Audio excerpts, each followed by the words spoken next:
Hallo, endlich ist es soweit. In dieser Folge werde ich schweißen. Ich habe lange überlegt, mit welchem Bauteil ich beginnen soll. Ich habe mich für den Innenkotflügel entschieden. Und so sieht der Einsatzort aus. Das ist der linke Innenkotflügel. In dem Bereich hat sich der Rost sehr stark ausgebreitet. Da haben wir sogar eine starke Durchrostung und somit ein Loch. Ich werde deshalb den Bereich hier ausschneiden, aber im ersten Schritt werde ich mit einer CSD-Scheibe den Lack entfernen, damit der Bereich, der ausgeschnitten werden muss, bestimmt werden kann.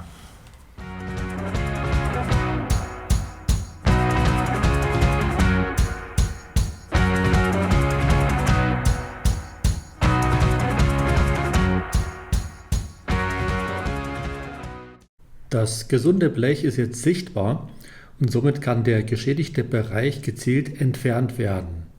Dafür werde ich die Schnittlinien mit einem Stift zeichnen und anschließend den Rostschaden ausschneiden.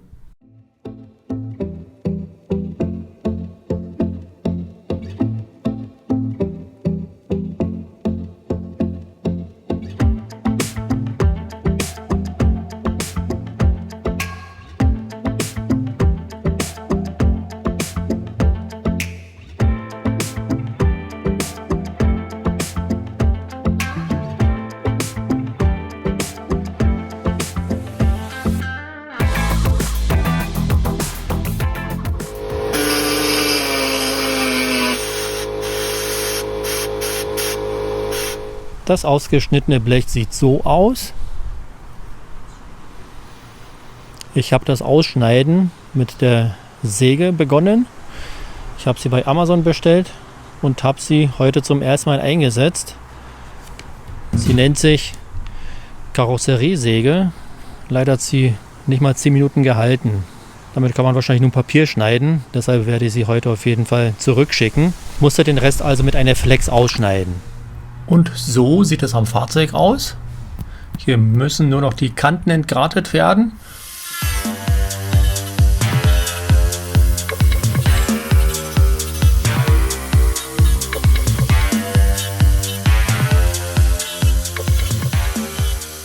Ich habe das ausgeschnittene Blech mit einer Schraubzwinge fixiert. So kann man jetzt ganz leicht die Kontur auf das Reparaturblech übertragen.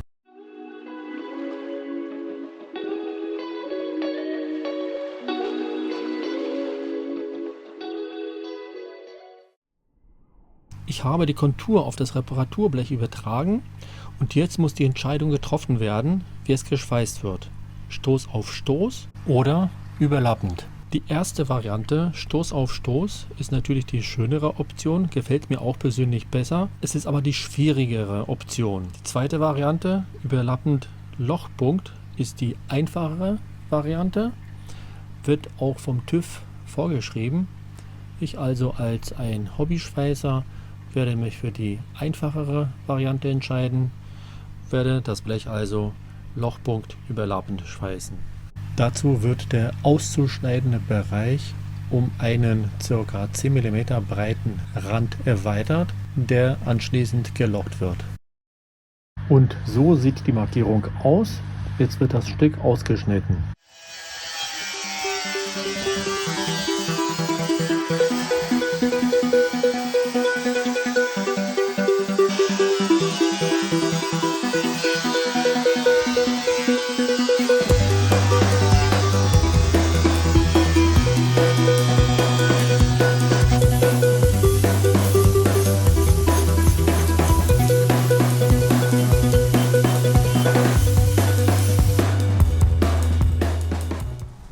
An der Stelle noch ein kurzer Blick Richtung Fahrzeug. Hier sieht man den Bereich, der ausgeschnitten wurde. Und da oben, hier habe ich den Behälter mit der Hydraulikflüssigkeit entfernt. Und der Filter befindet sich in der Tüte, damit die Flüssigkeit nicht tropft. Und hier sieht es so aus. Bevor ich mit dem Schweißen beginne, muss das Blech noch gelocht werden.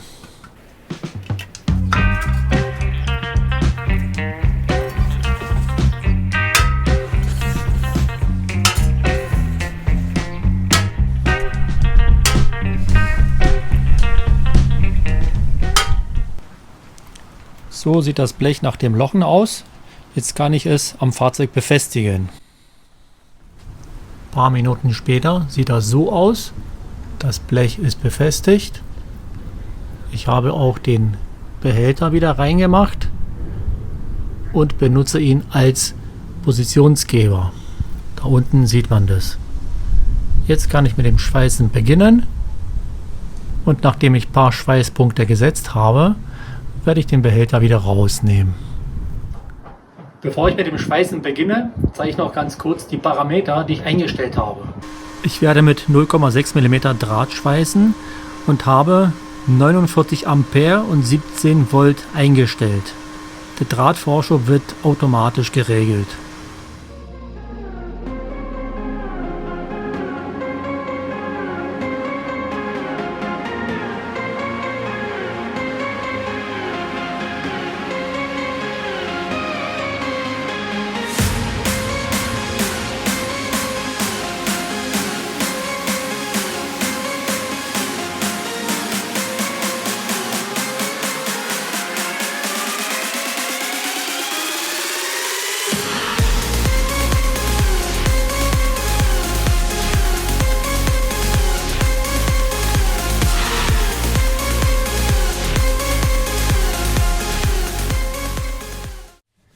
Jetzt, nach dem Schweißen und Schleifen, kommt die nächste Phase, und zwar die Nachbehandlung. Sie ist unheimlich wichtig und entscheidet über die Langlebigkeit der geschweißten Stelle. Ich werde diese Phase in 3 Schritten durchführen und werde mit dem Auftragen der 2 Komponenten Epoxidharzgrundierung beginnen.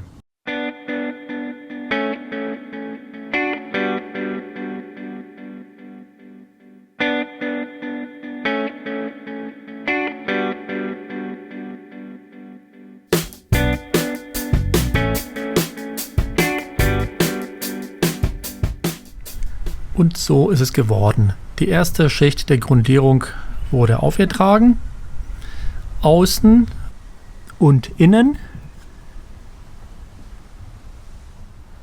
Ich warte jetzt, bis die Grundierung trocken ist, und dann werde ich die Verbindungsstelle mit der Karosseriedichtmasse abdichten. Und nun, 24 Stunden später, ist die Grundierung trocken. Jetzt kann ich die Karosseriedichtmasse auftragen. Sie lässt sich ganz gut mit dem Pinsel auftragen.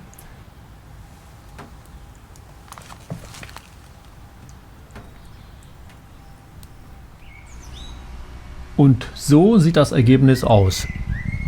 Außen und innen.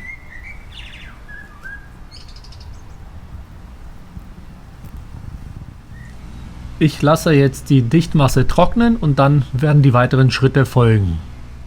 Ich habe geduldig gewartet, die Dichtungsmasse ist trocken, deshalb kann ich jetzt die Grundierung auftragen. Ich werde es innen und außen machen.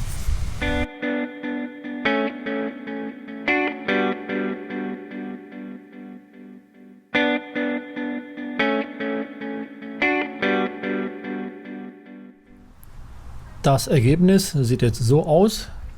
Hier außen und innen. An der Stelle passt es ganz gut, jetzt einen Vergleich zu machen. Auf dem ersten Bild sieht man den Ausgangszustand und das zweite Bild zeigt das Ergebnis. Natürlich, schöner geht's immer. Ich aber als ein Amateur oder ein Hobbyschweißer bin damit zufrieden. Wenn die Grundierung trocken ist, wird noch eine Schicht Lack draufkommen und dann ist es fertig. In diesem Sinne, bis zum nächsten Mal.